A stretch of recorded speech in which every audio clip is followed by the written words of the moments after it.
आज हम लोग एक्सप्लेन करने वाले हैं Sasuke and Pep's episode 1 part 2। इस एनिमे का पहला एपिसोड स्पेशल एपिसोड था जिसमें 48 मिनट था। पहले पार्ट में मैंने 22 मिनट तक एक्सप्लेन किया है, इसलिए इस वीडियो पर कोई नया है उसको पहले पार्ट 1 का वीडियो देखना होगा, नहीं तो इस वीडियो में कुछ भी समझ नहीं पाएगा। वीडियो का लिंक डिस्क्रिप्शन में मिल जाएगा। एंड ज्यादा समय न बर्बाद करते ही चलो वीडियो शुरू करते हैं। सास्के सन एंड पेप्स मिलकर मॉडर्न वर्ल्ड से चीजें खरीद कर दूसरे वर्ल्ड में ट्रेडिंग करना शुरू करते हैं। उसके बाद वो लोग वहाँ पर एक रेस्टोरेंट भी खोलते हैं। न्यू वर्ल्ड में कुछ दिन, मॉडर्न वर्ल्ड में कुछ घंटे ही होते हैं, इसलिए वो लोग यहाँ पर ज्यादा देर तक रह सकते हैं। एंड सास्के सन पेप्स से मैजिक की ट्रेनिंग भी ले रहे होते हैं। एलिमेंटल मैजिक को आसानी से सीख जाते हैं, लेकिन टेलीपोर्टेशन में अभी भी देर है। इसके बाद सास्के सन एंड पेप्स मॉडर्न वर्ल्ड के सुपरमार्केट में होते हैं। उस वर्ल्ड में हंटिंग पॉपुलर हो रहा है, इसलिए उस तरह की चीजें नोबल्स को बेचना चाहते हैं। पीच एंड सास्के सन को इन सब चीजों में बहुत ज्यादा अच्छा कहता है। कॉम्प्लीमेंट सुन के वो भी खुश होते हैं। पीच एंड भी मॉडर्न वर्ल्ड के बारे में बहुत कुछ जान रहा होता है धीरे धीरे इंटरनेट की मदद से। इसके बाद सास्के सन आके बाइनाकुलर्स एंड कुछ और चीजें लेते हैं। इसके बाद पीच एंड पूछता है सामने वो वाला चीज क्या है। वो एक स्विस आर्मी नाइफ होता है। ये नाइफ में सीजर, बॉटल ओपनर बहुत तरीके से इस्तेमाल किया जा सकता है। ये सुनकर पीच भी थोड़ा सरप्राइज हो जाता है। एंड ये सब चीजें वो लोग दूसरी दुनिया पर ले आते हैं। मर्चिन देख के पूरी तरह से चौंक जाता है, इतना छोटा होने के बाद भी ये नाइफ कितना कुछ कर सकता है। एंड इसके बाद फाइनली समय आ गया होता है नोबल्स के साथ बिजनेस करने का। वो मर्ची सास्के सन एंड पेप्स को वहाँ के नोबल के पास ले जाते हैं जो लोग इस शहर को चलाते हैं। ये लोग अच्छे खासे अपर क्लास के होते हैं, इसलिए यहाँ पर जब चाहे कोई नहीं आ सकता। इसलिए सास्के सन और भी थोड़ा सावधान रहना चाहते हैं फ्यूचर में वो कौन सा प्रोडक्ट ले आते हैं इसके बारे में। तुम्हारा नाम सासाकी है ना? तुम्हारे लिए मेरे पास एक सवाल है। हाँ माय लॉर्ड, क्या बात है? मैंने सुना है तुम दूसरे देश से आए हो। तुम जहाँ से आए हो वहाँ पर क्या ये सब चीज़ें आसानी से मिल जाते हैं? और इसको एक स्पेशल प्रोडक्ट माना जाता है जिसको चुने हुए कुछ लोग एंड नोबिलिटी खरीद सकते हैं। कुछ चुने हुए लोगों के पास ही ये सब चीज़ें हैं माय लॉर्ड। तब तुम्हारे पास भी कोई बड़ा स्टेटस होना चाहिए ये सब होने के लिए। तुम एक दूसरी कंट्री से हो, लेकिन तब भी मैं एक वन साइडेड डील नहीं करना चाहूँगा एक नोबल के साथ। सास्के सन समझ जाते ही अगर वो बताते ही उनका स्टेटस हाई है तब वो फंस सकते हैं। इसलिए सास्के सन अपने आप को एक क्राफ्टमैन के आके इंट्रोड्यूस करते हैं। उनका शिप डूब जाने के बाद वो यहाँ पर पहुँचते हैं। आज जो चीज़ें वो लाए हैं, शिप डूबने के बाद कुछ चीज़ें वहाँ से आए थे एंड कुछ चीज़ें उन्होंने बनाए हैं। सास्के सन अपने आंसर को लेकर थोड़ा सा नर्वस होते हैं, लेकिन वो उसके स्टोरी के ऊपर भरोसा कर लेते हैं। अब सास्के सन जब भी हार्मन ट्रेडिंग कंपनी से ट्रेडिंग करने आएंगे तब वो यहाँ पर भी आ सकते हैं एंड यहाँ पर भी बेच सकते हैं। एंड इसके बाद सास्के सन को इस मेंशन में आने का परमिट मिल जाता है। एंड इस टेरिटोरी में क्या हो रहा है इससे अगर उनको बेनिफिट हो वो आके कहने को कहते हैं। एंड इसके बदले वो बाकी नोबल फैमिली में भी उनका नाम फैला देंगे। एंड इसी के साथ उन लोगों का कनेक्शन बन चुका है जैसा वो लोग चाहते थे। इसके बाद दो दुनिया में उन लोगों का ट्रेडिंग अच्छा खासा चल रहा है। रेस्टोरेंट चलाना, मैजिक सीखना। दूसरी दुनिया में उनका एक दूसरा आइडेंटिटी बन रहा है जहाँ पर वो अपना जिंदगी आराम से बिता सकते हैं। सास्के सन कैलेंडर पर देखते ही एंड आज जूनियर का फेयरवेल पार्टी है। सब लोग खाना खा रहे होते हैं, तब जूनियर आके पूछता है उन्होंने इंडिपेंडेंट जाने के बारे में क्या सोचा है। ओह वेल, मुझे पता था। माफ करना आपको इतने बार परेशान करने के लिए। लेकिन तुम मुझे इतना क्यों चाहते थे अपने कंपनी में? मेरा मतलब मैं आपको और भी बहुत एनर्जी के साथ देख रहा हूँ कुछ समय से। आपसे एक ऑरा निकलता है जैसे मैं कर सकता हूँ एंड इससे बाकी लोग भी मोटिवेट हो सकते हैं। शायद हो सकता है मैंने एक न्यू बेड खरीदा है इसलिए मैं अच्छे से सो पा रहा हूँ। सास्के सन सोचे ही वो दूसरी दुनिया में कैसे एक लग्जरियस लाइफ जी रहे हैं। एंड अगर वो अपार्टमेंट के बेड में आके सोते हैं तब वो ठीक से सो भी नहीं पाते। सास्के सन समझ जाते हैं इतना लग्जरियस लाइफ जीने से उनका आदत खराब हो रहा है। इसके बाद वो लोग पार्टी में फिर से बिजी हो जाते हैं।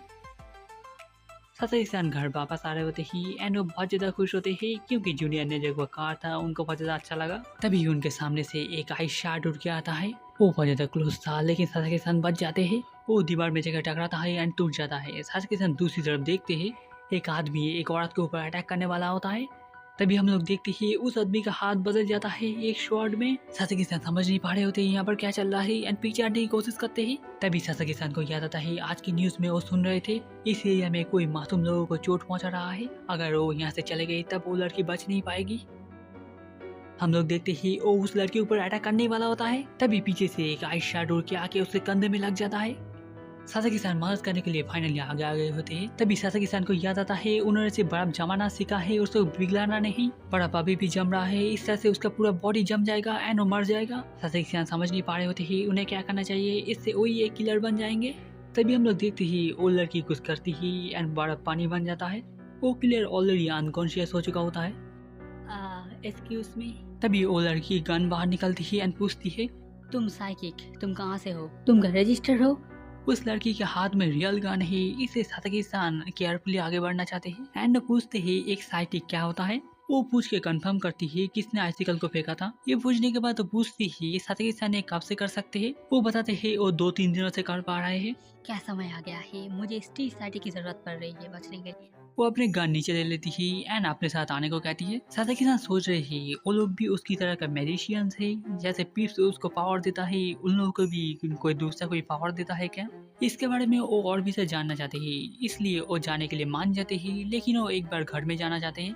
वो कहती है क्योंकि वो सारी रात वहाँ पर रहने वाले ही, इसलिए वो चेंज भी लेने को। वो बताते हैं कल उनको काम में जाना है, लेकिन वो बताते हैं उसका ऑर्गेनाइजेशन इसके बारे में देख लेगा। घर में आके वो पीचान को सब कुछ बताता है, लेकिन पीचान को उस लड़की के शरीर से कोई भी माना नहीं मिल रहा है। उसने साइटिक का एक बिल्कुल अलग फिनोमेना है जो इस वर्ल्ड में बिल्कुल अलग से काम करता है। पीचान इससे फैसिनेटिंग होते हैं जो दोनों वर्ल्ड में ऐसा कुछ हो रहा है एंड दोनों कैसे अलग से जा रहे हैं। वो लोग इसके बारे में और भी जानना चाहते हैं, इसलिए सासाकी सान पीचान को भी आने को कहते हैं एंड वो मान जाता है। मिस्टर, आपका बाहर जा रहे हो? हम लोग देखते ही वो लड़की बाहर बैठी हुई होती है। हाँ, ये जरूर मुश्किल होगा रात में काम करना। इसके बाद वो जावा स्पैरो को नोटिस करती है। उसने पहले नहीं देखा था। उसको जावा स्पैरो ज्यादा पसंद भी नहीं है, लेकिन उसको हेट भी नहीं करती है वो। इसके बाद वो बताती है जो वो सासाकी सान से थोड़ी देर के लिए बात करना चाहती है, लेकिन वो बताते ही जो उनके पास ज्यादा टाइम नहीं है, इसलिए वो बाद में बात करने का बताते ही एंड वो मान जाती है। वो आते ही एंड पूछते ही इसमें कोई प्रॉब्लम होगा अगर वो अपने जावा स्पैरो को ले जाए। वो इसको अकेले इतनी देर तक नहीं छोड़ना चाहते हैं, इसमें कोई प्रॉब्लम नहीं है। इसके बाद वो अपने आप को इंट्रोड्यूस करती है। उनका नाम होशियागी होती है एंड वो शुक्रिया अदा करती है पहले बचाने के लिए। वो लोग गाड़ी में जा रहे होते हैं एंड वो साइटिक के बारे में बता रही होती है। एक साइटिक एबिलिटी 1 लाख लोगों में किसी एक के पास ही होता है। जब किसी का एबिलिटी जाग जाता है वो उस तरह से रहता है, वो चेंज नहीं हो सकता। हर एक पर्सन का एबिलिटी अलग अलग होता है। अभी तक कोई भी रिकॉर्ड नहीं है जो किसी के पास एक से ज्यादा एबिलिटी हो, लेकिन बार बार इस्तेमाल करने से उन लोगों का एबिलिटी का पावर एंड स्कोप बढ़ सकता है। जैसे होशियागी वो अपने पावर से वाटर को कंट्रोल कर सकती है एंड वो टेम्परेचर को भी मैनिपुलेट कर सकती है।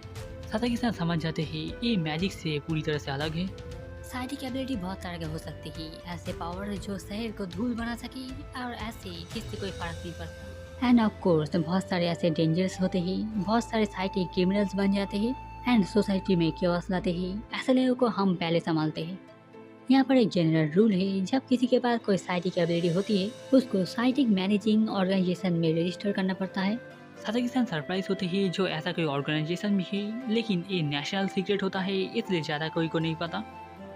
हम लोग देखते ही वो लोग पहुंच गए होते ही एंड उस बिल्डिंग का नाम होता है फेनोमेनल फेनोमेना काउंटर मेजर बर्सू।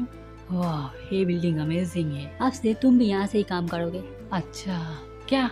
असल में होशियागी ने ऑलरेडी उसको रजिस्टर कर दिया ही एंड शुक्रिया कहने की कोई ज़रूरत नहीं है कहती है।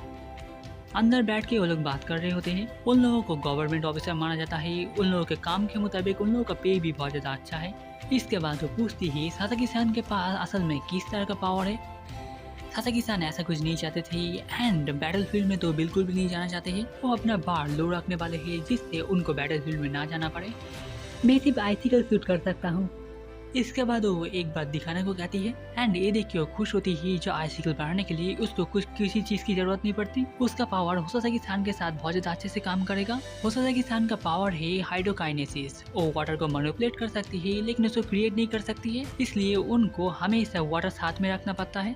एंड अगर सासाकी सान उनके पास हो तब उन्हें पानी की कोई चिंता करने की जरूरत नहीं होगी, इसलिए वो बहुत ज्यादा खुश होती है। एंड अब वो और भी ज्यादा डेंजरस मिशन लेने के बारे में सोच रही होती है। सासाकी सान समझ जाते ही वो एक वर्कहॉलिक है। वो अपने फोन में कुछ कर रही होती है। सासाकी सान समझ जाते हैं जो वो शायद उनको रजिस्टर कर रही होती है नेक्स्ट मिशन के लिए, उनको ना बताते। सासाकी सान बताते हैं जो धीमे धीमे आगे बढ़ना चाहते हैं, लेकिन वो अपनी दुनिया में होती है एंड बताते हैं जो लोग जितना काम करेंगे उनको उतना ज्यादा पैसा मिलेगा। वो समझ जाते हैं वो गलत पर्सन के हाथ में आ गए हैं। उनको एक पर्सनल रूम दिया जाता है एंड इन सब की वजह से वो थक गए होते हैं। वो अभी सोचना चाहते हैं लेकिन उनको चीज़ें खरीद के मर्चेंट के पास भी भेजना है एंड इसके अलावा मिस्टर फ्रेंच का पेमेंट भी बाकी रह गया है। वो अभी निकलने के बारे में सोच रहे होते हैं तभी वो रियलाइज करते हैं इस रूम में सर्विलेंस कैमरा एंड बग हो सकते हैं, इसलिए वो पीचन से यहाँ पर बात नहीं कर सकते हैं। वो पीचन को और थोड़ी देर रुकने को कहते हैं। पीचन बात नहीं करता है, ये देख के वो खुश होते हैं जो पीचन समझ गया है वो क्या करना चाहता है। इसके बाद वो लोग बाहर वॉक के लिए निकलते हैं। कोई हम लोग को पीछा कर रहा है। सासाकी-सान ने जो सोचा था वो अभी के लिए स्टॉक अप नहीं कर सकती है लेकिन वो बताना चाहते हैं जो वो कुछ दिनों तक ट्रेड नहीं कर पाएंगे। इस दुनिया में कुछ मिनट उस दुनिया में कुछ घंटे के बराबर होती है, इसलिए पीचन एक बाथरूम में जाके टेलीपोर्ट करने को कहता है। इससे वो लोग शक भी नहीं करेंगे। पास में एक स्टोर होता है, अंदर जाके वो लोग टॉयलेट बोरो करते हैं। दूसरी दुनिया पे जाके वो मिस्टर मार्क को बता देते हैं दूसरी डील के लिए उन लोगों को अभी समय लगेगा एंड वो कहते हैं जो इसमें कोई परेशानी नहीं है। इसके बाद वो जाके मिस्टर फ्रेंच को उनका पेमेंट देते हैं एंड स्टोर चलाने के लिए कुछ एक्स्ट्रा। इसके बाद वो लोग जल्दी से जल्दी वापस आ जाते हैं।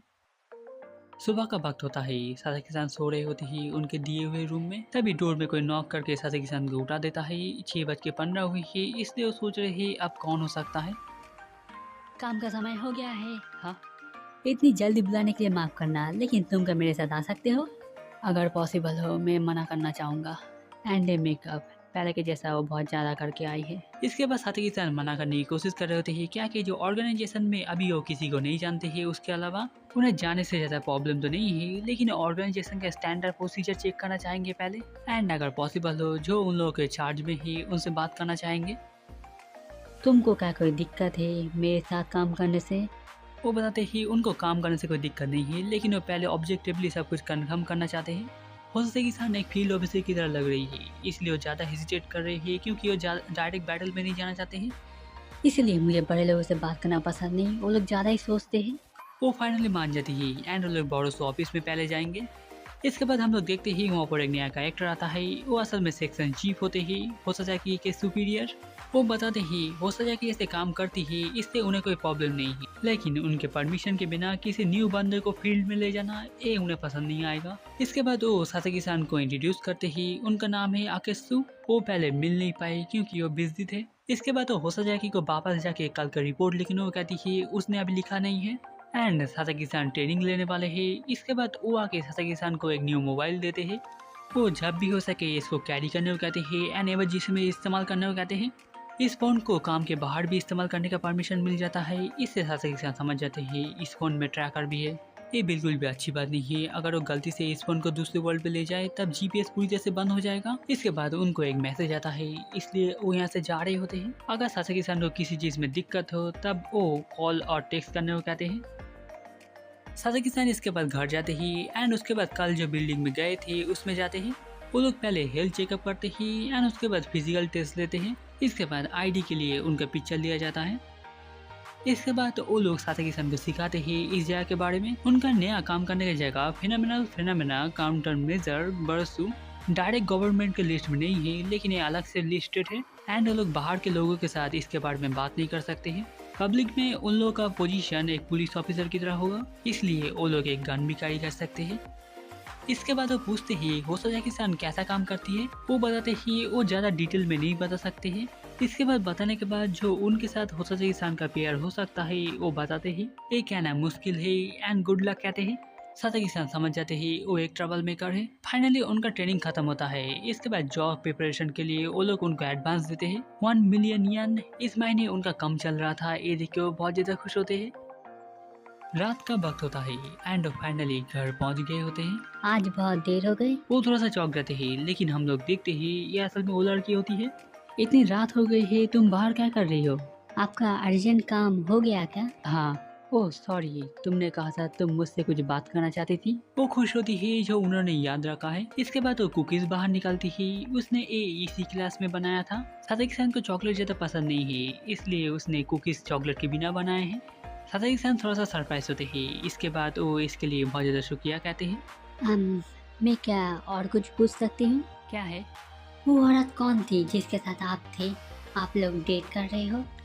ओह, वो शायद होसाजाकी-सान के बारे में बात कर रही है। वो असल में मेरी बॉस जैसी है। वो बहुत ज़्यादा यंग है, इसलिए वो थोड़ा सरप्राइज होती है। साजिक-सान बताते ही उनका कंपनी टैलेंट में ज़्यादा भरोसा करता है। वो पूछती है ये क्या कोई फॉरेन कंपनी है? वो बताते हैं ऐसा ही कुछ। ये असल में नहीं है, लेकिन वो इसके बारे में कुछ नहीं बता सकते। एंड जानने के बाद उन लोगों के साथ क्या हुआ जिन लोगों ने सीक्रेट लीक कर दिया, वो और भी ज़्यादा संभाल के चलना चाहते हैं। वो थोड़ा सा माफ़ी मांगते हैं गलत सोचने के लिए। साजिक-सान बताते कोई बात नहीं है। इसके बाद वो लोग एक दूसरे को गुड नाइट कह के अपने रास्ते में जाते हुए वो पूरी तरह से क्लूलेस होते हैं, लेकिन ये आम बात है क्योंकि उनका एज 40 के पास है। सासाकी-सान घर के अंदर आते हैं एंड पीछे नॉर्मल पंछी की तरह चीख रहा होता है। वो समझ जाते हैं, इसलिए वो फोन को रख कर वॉक के लिए निकलते हैं। असल में आज दोपहर में कुछ लोग आए थे। पीछे पूछते ही जो वो उन लोगों को जानते हैं का नहीं। सासाकी-सान बताते ही जो उनको पता था ऐसा ही कुछ होगा। वो लोग सर्विलेंस कैमरा एंड बग लगाने के लिए आए थे। पीछे तब सो रहा था, इसलिए उन लोगों ने कुछ भी सस्पेक्ट नहीं किया था। इसके बाद हम लोग घर में देखते ही सासाकी-सान ने सब कुछ निकाल दिया है एंड उनके ऑफिस फोन में आकाश कॉल करता है। तुम एक सच में रियल टैलेंट हो सासाकी। आपका मतलब क्या है, मैं समझ नहीं पाया। लेकिन आप लोग का सर्विलेंस कैमरा एंड बग मेरे अपार्टमेंट में लगाना बंद कर सकते हैं? अगर ऐसा ही चलता रहा तब आप जैसा चाहेंगे मैं उस तरह से काम नहीं कर पाऊंगा। हमें माफ करना, लेकिन एक टेस्ट की तरह था। एंड तुम पास हो गए हो। पूछने के बाद वो बताते हैं वो लोग ऐसा करते हैं क्योंकि बहुत सारे लोग उनके ऑर्गेनाइजेशन से खुश नहीं हैं। इससे असल में वो देखना चाहते थे सासाकी-सान का स्किल एंड वो किस तरफ खड़े होते हैं। अगर वो उन लोगों का कोई दुश्मन होता तब वो इतनी जल्दी इन सब को बंद नहीं कर देता एंड प्रेटेंड करे जो उन लोगों ने कभी नोटिस ही नहीं किया। ऐसे भी बहुत सारे साइटिक होते हैं जो ज़्यादा कुछ ना सोच के डेंजर की तरफ चले जाते हैं, क्योंकि वो लोग सोचते ही वो लोग स्पेशल है। इसलिए इस जैसे लोगों को संभालने के लिए तुम जैसे ऑनेस्ट एंड स्किल लोगों को हम लोग वेलकम करना चाहेंगे। आई होप इन स्किल से तुम भविष्य में हम लोगों की और भी मदद कर पाओगे। मैं समझ गया। इसके बाद वो कॉल रख देते हैं। वो लोग समझ जाते हैं टॉप ब्रास के सामने वो लोग अपना गार्ड डाउन नहीं कर सकते। वो बहुत थक गए होते हैं। इसके बाद पीछे ने स्टॉक अप करने के बारे में याद दिलाता है। आज बहुत ज़्यादा रात हो चुकी है, इसलिए वो किसी और दिन करने के बारे में सोचते हैं। वो सोचे थे उनका जिंदगी अब बहुत ज़्यादा स्मूथ जाने वाला है, लेकिन उनका रिलैक्सिंग लाइफ दूसरी दुनिया में अब एक सपने जैसा लग रहा है। एंड इसके बाद वो सो जाते हैं। हाँ वेट, अभी सो मत, तुमने अभी भी मेरा डिनर नहीं बनाया है। लगता है मैं इसको अच्छे से इस्तेमाल कर पाऊंगा। सासाकी-कुन। एंड इसी के साथ एपिसोड 1 खत्म होता है। ये एक स्पेशल एपिसोड था जिसमें 48 मिनट था, जिसको मैंने 2 पार्ट में एक्सप्लेन किया है। पार्ट 1 में 0 से 22 मिनट एंड पार्ट 2 में बाकी एपिसोड है। कमेंट में बताइएगा आप लोग इस एनिमे के बारे में क्या सोचते हो एंड इसके बाद स्टोरी में क्या होता है। ये जानने के लिए मैं ज़्यादा इंतजार नहीं कर पा रहा। अगर आपको ये वीडियो अच्छा लगा है लाइक शेयर कमेंट कीजिएगा। हम लोग फिर से मिलेंगे किसी और एक वीडियो पर। अभी के लिए बाय।